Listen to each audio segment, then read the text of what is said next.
বাংলার জনপ্রিয় ধর্মীয় বক্তা পীরজাদা আব্বাস সিদ্দিকী আবারও শিরোনামে। সম্প্রতি বাঁকুড়া পুনিশল ধর্মীয় মহফিলে বক্তব্য রাখতে গিয়ে তিনি ধর্ম যার যার, সব উৎসব সবার, এই প্রচলিত কথার বিষয়ে তার স্পষ্ট মতামত তুলে ধরেন। মাহফিলের মঞ্চে তিনি বলেন, ধর্ম যার যার, সব উৎসব সবার, এই কথাটা যদি কোনো মুসলমান মেনে নেয়, সঙ্গে সঙ্গে সে ইসলাম থেকে বেরিয়ে যাবে, কাফের হয়ে যাবে। ধর্ম যার যার, উৎসব সবার হয়, তাহলে কোরবানির সময় এসে কেউ কি আমার পশুর ঠ্যাং ধরবে? তার এই বক্তব্যে মুহূর্তে ছড়িয়ে পড়ে সোশ্যাল মিডিয়া। অনেকে বলছেন পীরজাদা সাহেবের এই মন্তব্য মূলত ধর্মের মৌলিক নীতির প্রতি অনুরাগ প্রকাশের প্রতিফলন। আবার কেউ কেউ বলছেন এই বক্তব্য সমাজে নতুন বিতর্কের জন্ম দিতে পারে।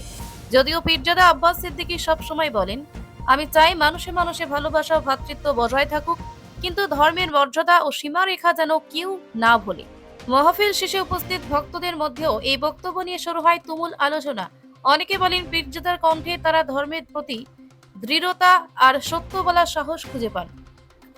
নমুনা দেবে আমাদেরকে বলছে ধর্ম যার যার, জোরে বলো। এই কথা যদি কেউ দিল থেকে মেনে নেয়, সে আল্লাহ ও রসুল থেকে দূরে সরলো না থাকলো। কেন? ধর্ম যার উৎসবতা, ধর্ম যার উৎসবতা। কিন্তু আজ আমাদেরকে রাজনীতির নামে ডেকে নিয়ে গিয়ে কি স্লোগান দিয়াচ্ছে এরা, ধর্ম যার যার, উৎসব সবার। বলছে এটা নাকি সেকুলার। আরে একে সেকুলার বলে নে, একে উম্মতে মুহাম্মাদীকে মুশরিক বানাবার জন্য একদল তাগুতি শক্তিদের পরিকল্পনা। কেন? ধর্ম যার যার, উৎসব সবার, এই কথা যদি মুসলমান মেনে নেয়, সঙ্গে সঙ্গে ইসলাম থেকে বেরিয়ে কাফের হয়ে যাবে। বলো, এর বিরুদ্ধে কোন উলামারা লড়াই করছে? এর বিরুদ্ধে মুসলিম সমাজকে, জাতিকে জাগাবার জন্য উলামারা লড়াই করছে? করে।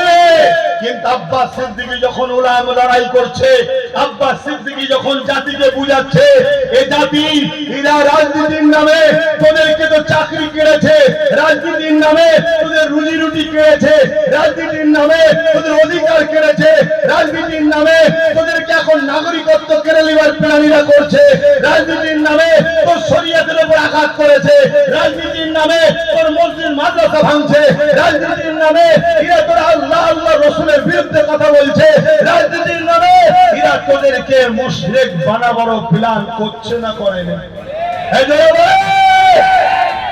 ইসলাম শরিয়াত কি বলছে? এদের হাত থেকে উম্মতকে বাঁচাবার জন্য কথা বলা দরকার আছে না? না, আপনার আমার উপরে বেজার হচ্ছে, বলা বন্ধ করে দাও। উৎসব করবে, এতে আমার পক্ষে বিপক্ষে কোনো মাথা ব্যথা না। আমার ধর্ম, আমার উৎসব, আমার জন্য যদি সবাই বলো সমান করতে হবে, তাহলে আমার কুরবানিতে এসে কেউ আমার পশু ঠ্যাং ধরবে? এই জোরে বলো, কেন আসবে না? না, এটা আমাদের ধর্মে নিষেধ আছে। ঠিক তেমনি আমাদেরও ধর্মে যেখানে শিরক হয়, গায়রুল্লাহর উপাসনা হয়, সেখানে যাওয়া, পার্টিসিপেট করা, আনন্দ করা ইসলামে হারাম, নিষেধ। আনন্দ করলে কাফের হয়ে যাবে। শুনছেন ভাই? আর সেটাকে বিশ্বাস করাবার প্ল্যান চলছে না চলে না? আরো একটা বলবো, অসুবিধা হচ্ছে? হ্যাঁ, খুব মন দিয়ে শোনে। আজ আমাদের কাছে নতুন একটা উৎসব এসছে। কি? বিজয়া উৎসব। কি উৎসব? বলে বিজয়া উৎসব। বিজয়া উৎসবটা কাদের, কি উপলক্ষ করে হচ্ছে এটা? বলুন বলুন। এটা কি ইসলামের? মানুষের যাওয়া যাবে? কিন্তু রাজনীতির নামে এটা করছে না, করে না? তাহলে আপনি দেখাচ্ছেন রাজনীতির দল, চলে আসো, নিয়ে গিয়ে আমার কওমকে সেখানে মুশরিক কাফের বানানো চলছে। এর প্রতিরোধ করা দরকার। একজন উলামা হিসেবে দায়িত্ব আছে না নাই? পাশাপাশি দুনিয়াদারি করতে গেলে আমাদের ছেলেদের তো রাজনীতি করতে হবে। তার জন্য আমি আব্বাস সিদ্দিকী একটা ধর্মগুরু হিসাবে আমি ডাইরেক্ট ফিল্ডে কাজ করতে পারছি না বলে আমি এমন একটা দল করে দিয়েছি যেখানে কোনো ধর্মের পক্ষে বিপক্ষে কথা হবে না। যার ধর্ম তার কাছে, তার উৎসব তার কাছে, মানুষের শিক্ষা, স্বাস্থ্য, কর্মসংস্থানে কাজ হবে। একটা দল করে দিয়ে তাদের হাতে দায়িত্ব দিয়ে দিয়েছি। এই জন্যই তো আমাকে টার্গেট করছে, এই জন্যই তো আমার উপরে রাগ। লাস্টে যখন পাচ্ছে না কিছু, আমার কওমেরই মুসলিম ছেলেরা আমাকে গাল দিচ্ছে, আমার কওমেরই মুসলিম ছেলেরা আমার সমালোচনা করছে। যারা আমার সমালোচনা করছে, ওই মুসলিম ছেলেটা কখনো কি সমালোচনা করেছে যে কেউ আমার রাজ্য সরকার যখন বলল কোরআন শেষ হয়ে যাবে, আমার উন্নতি শেষ হবে না, তখন কি তার সমালোচনা করেছিল? কিন্তু আমার সমালোচনা করেছে। তাহলে এরা মুসলিম সুরাতে মুমিন নয়, মুনাফিক। এরা কারা? মুনাফিক। অতএব বুঝা দরকার, এই লড়াই আব্বাস সিদ্দিকী নিজের রুজি রুটি ঘর বাড়ির জন্য করছে না।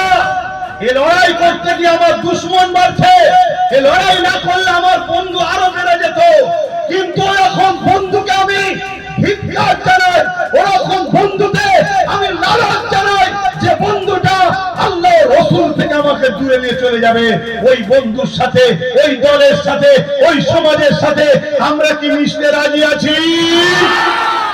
আমরা তো মিশবো হিন্দুদের সাথে, দলিতদের সাথে কারবার করব, আদিবাসীর সাথে, ভক্তদের সাথে, দলিতদের সাথে দেশ চালাবো, কারবার করব, ব্যবসা করব, বন্ধুত্ব করব, পড়াশোনা করব, সব করব। কিন্তু ততক্ষণ পর্যন্ত যতক্ষণ তুমি ধর্মের বিষয়ে কোন রকম ডিস্টার্ব না করবে। মানুষ মানুষের সঙ্গে মিশবে, কারবার করবে, দুনিয়াবি প্রয়োজন একে অপরের সাথ দেবে, হেল্প করবে, চিকিৎসার প্রয়োজন অর্থ দেবো, অমুসলিম কি হয়েছে অর্থ দেবো। কথা শুনছেন না শোনেননি? পিস নিউজ বাংলা, সত্যের পক্ষে, শান্তির পথে।